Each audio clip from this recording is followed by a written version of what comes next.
Malo mo lege fefin. Ko ki le no nai ulumotu'a. I katoanga'i o Toketa Filosefa o Gemma Malungahu. Pero le ako nina whahoko atu he Maki. Helepiko Uhatafe. Ladies and gentlemen, we now commence with these speeches. First up, we will hear from Dr. Gemma Malungahu's father's side. They will give the first speech, and after that I will ask the DJ to play a song, and then we'll proceed with the mother's side. Kurate matarabo mga basbasi ko rin awak na ako pag kapati ko ay talatay at talatay Gemma Malungahu. Tira ka ba? Malo.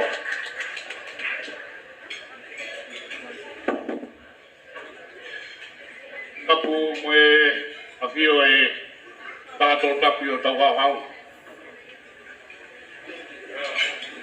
Tapu mo heretau haitol.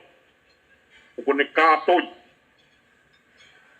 Hamoyofo la tonga ukone kei fulungia o tawafia. Pea tapu kia Toketa Gemma Malungahu o ona aho. Kai ata mo motua ko ni fai harea me kai ngata mayo sema. Teu kamata be me ko fai ko sema. Fa ko tema Malungahu. Pe ko mau tu katoanga'i. Malungahu ko ni me perhake. Ko mau tu katoanga'i me perhake. Ke na ia hono foha ko tengei. Ke o bia ere ia tengei iloa. Tengei fikai ilo hea. Te whanau tengei tangata koni ko William tengei. Ke a whanonga ta William tengei o mau hoa i hato hapai. Mo e whine ko Miriame. Pe a nei tungane o Miriame ko e tangata ko te wita wheke na e tukaholo mai ai presidenti sa sitong Hawaii ko e whae tangata ia asa miu ko e whohai a William tengei e a ko sa miu na e pusiaki mai rewa ia e ono meitanga na e mari mai ke kau Uhatafe ki la paha. Pea nai tutupu hake sa miu i la paha. Pea awa sa miu ki kolonga o mau tupu hake i koe ni. Pea whanau i e sa miu ai e whine o laki ko ana whakatou mafi. Pea ko ana whakatou mafi nai kau e he kau tapawha koe a moritoni.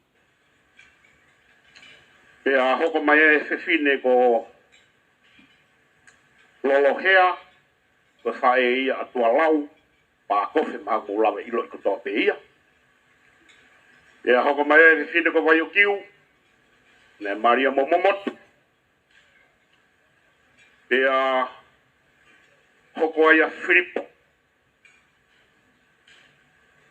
Pea ko Filipo hono foha Filipo a Paulo ka foha o Paulo o hinga i tu e ahoni e na o sia Filipo e hoko e tamako Anania na e malolo pia ke gane fa nau e o sia Anania e sisi taha a Josefo Malungahu hono foha e na ke repi ka ko ofifine no ke repi o kuhinga e tau hin he ahoni koe ki pui tu ai e uhinga i kurea he koe ni.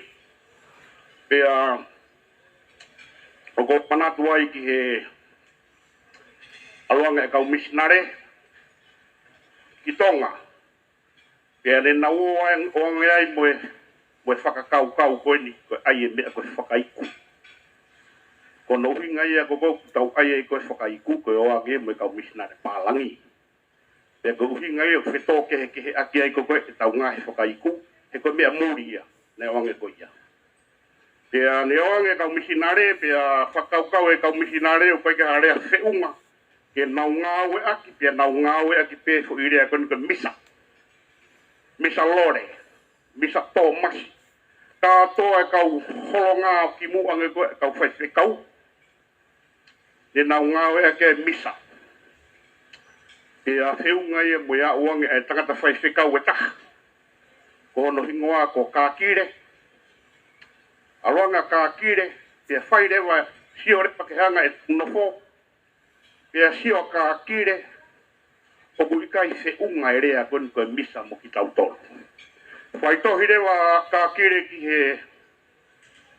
he lama sa, ki Lontoni, London Missionary Society, o tawangi ki Kinautolu, o kuia e rea whiunga ia ke ngau e ke kau whaifekau, me kau whiwhine ako naki.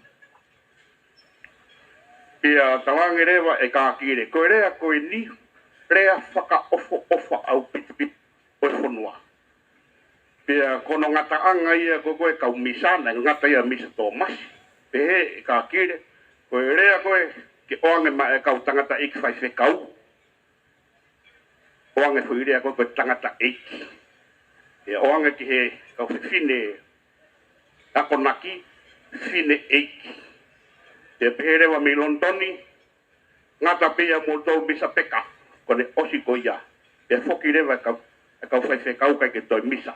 Kai ngā aue aki, kai tangata eki, whaifekau, whiwhine eki, ako naki. Pea, koe kumanatu meri e peia ki he oange o ako he Moritoni. Pea, oku whamawhana koe tangata koni ko sa miu, tamai koni Joseph Malungahu. Nei kai ke hano lakanga ona he siasi, kolonga katolika. Kana iei hono nau. Tokua nei alu ki whare lotu he whaa, o lotu petu ke alatu e whaifekau. E hawe e whaifekau flanse nei tauhi mai milapaha. O alatu e ke alatu he whaa ki whare lotu. O gu lotonga whai lotu e tangata iki koe ni. Ai o ke tamaia a Joseph Malungahu. Ne lere tangata iki flanse koe ni ko ne mana wahe ko te wolo. Tako mana wahe bimba kau pātere ia. Ka lotu, o te mupengu tai mana wahe ko tope koia. Ne alo e pātere flanse koe ni o au ki loma. O ne whahoko ki loma. O koe tangata ia kulotu e he wha, he pongpong ko tope. Pia whai mai e pio hongo flu maono. Ai tohu whamonu ia o sa miu. He ne ngā kawhakawhan pai he lotu i kolonga neonga ne kai ke hano lakanga. Koia si kāinga o ku mawhana be hoku loto e ku kai kaha mea fo ou pe nia e mea koe ako ke famili koe ni.